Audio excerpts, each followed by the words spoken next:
Déjà, ce qui a été constaté, ça c'est des études qui ont été faites, pas en France pour l'instant, mais on les a fait, elles ont été faites dans des pays anglo-saxons. Le but de nos formations n'est absolument pas de transformer en thérapeute les proches.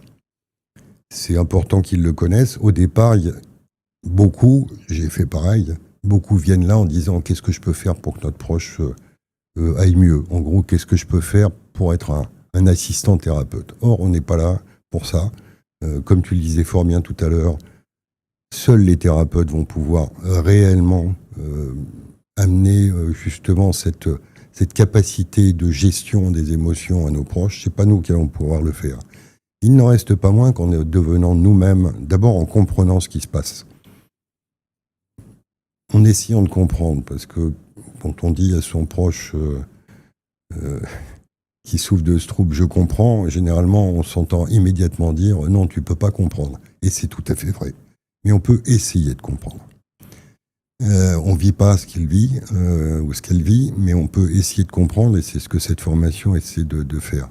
Et surtout, on va se sentir plus en capacité de vivre simplement et d'essayer de vivre mieux avec notre proche et pas ricocher, et c'est pas le but de la formation. Des études ont montré qu'il y a beaucoup moins d'hospitalisation et beaucoup moins de TS chez les proches de personnes qui ont suivi notre formation.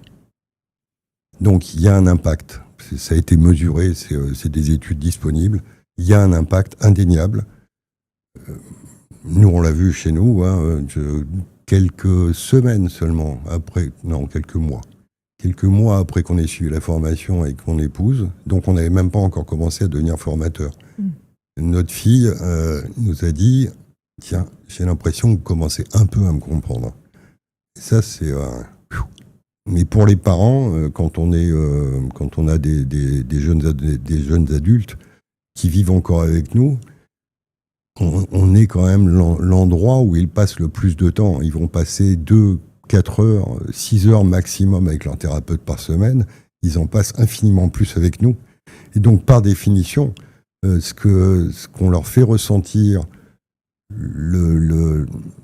l'idée même que, contrairement à ce qui a pu se passer à une certaine époque, oui, on essaie de comprendre, oui, on essaie d'écouter, oui, on essaie de valider le fait que dans telle ou telle situation, et ça ne veut pas dire qu'on est d'accord avec ce qu'ils vont en faire, mais que dans telle ou telle situation, ils peuvent se sentir blessés, se sentir abandonnés.